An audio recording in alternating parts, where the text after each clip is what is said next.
But it just seemed like we were on borrowed time, and I hated to be that guy, but it did not surprise me that as good as well as he had hella throws today, but at some point, you know, McCorkle was going to turn into a pumpkin. Because he is just, in my opinion, and I don't think it's just an opinion. He is a quarterback from a bygone era.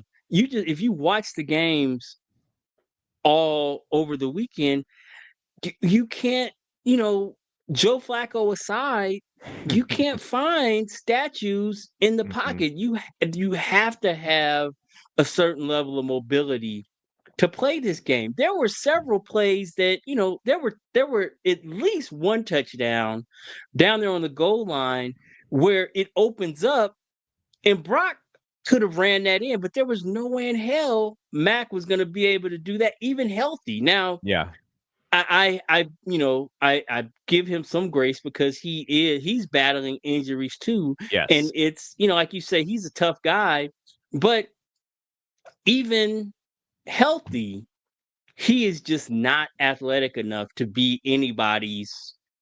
You know, he's a bridge quarterback at best because nobody's going to pay him $181 million to be their starter because you just again for the same reason I was had this argument. There literally have been 7 teams that saw enough in the preseason to call and kick the tires for the Chargers with Trey Lance. Yeah. Why?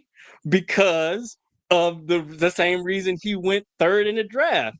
He has the skill set that teams are looking for. Yeah. That's just not Mac Jones anymore. You or ever. It's just you just can't. You have guys like Jackson Dart have a better chance of getting shots because of the mobility aspect that they Mhm. bring to the game, that they're willing to um, wait on whatever he's going to become as a passer because he can get them into and out of good positions, out of bad positions with their mobility, and that's just something that you're never going to get from Mac, no matter how well he's spinning it.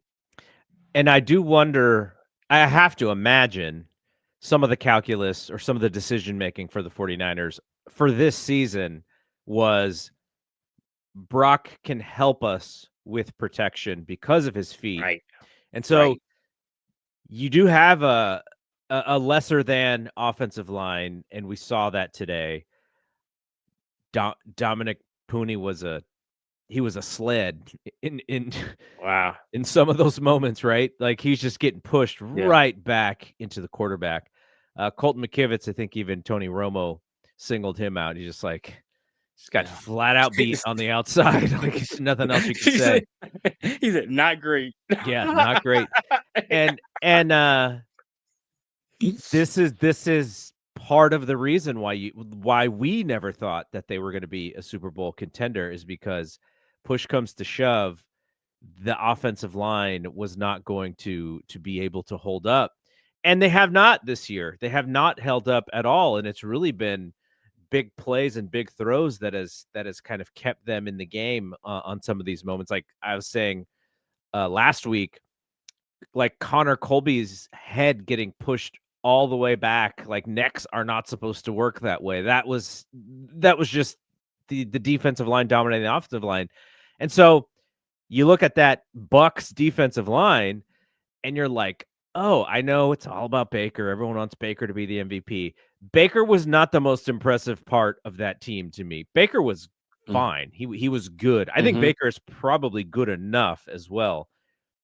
Their defensive line's ability to just move the 49ers backwards whenever they wanted, and then when the Niners were in distress, there was a timely blitz coming that Mac could just not see or feel because he's so worried about the front four getting in, and thus you created this. They have 6 sacks? Like how many? You rarely ever Yeah. see a 6-sack game in the NFL these days, and some of it, it's funny because when I'm watching football with Crystal, with my wife, if you watch football enough, you can almost be the color commentator at times because you're seeing things that the announcers are seeing, and you're saying things that the announcers are saying. And there were a couple moments in early in the game where I was like, he's holding the ball way too long, and this is going to be a problem, sooner than later. And man, that it was just there was just nothing that he could do. I mean, maybe he could. I mean, and he tried, and he gets called for grounding because he tries to get the ball out, and there's no receivers there. So let's transition this conversation to the Bucks' ability on. I thought both lines of scrimmage they kind of dominated. White looked amazing in this game, but it was almost like Emmett Smith in his prime, where he would get the handoff, and there would be a good yard and a half or 2 yards before you even saw a red jersey. Right. So it's like they And blocked it, when they got 4 yards of carry, it was like they blocked those 4 yards. The offensive line created that space, and then after that, it's, whatever you that's where you judge the back on whatever are able to get after that, but they were just moving us, and that, it's just so demoralizing for us to get done like that. and That's they what all we're and supposed to be they doing.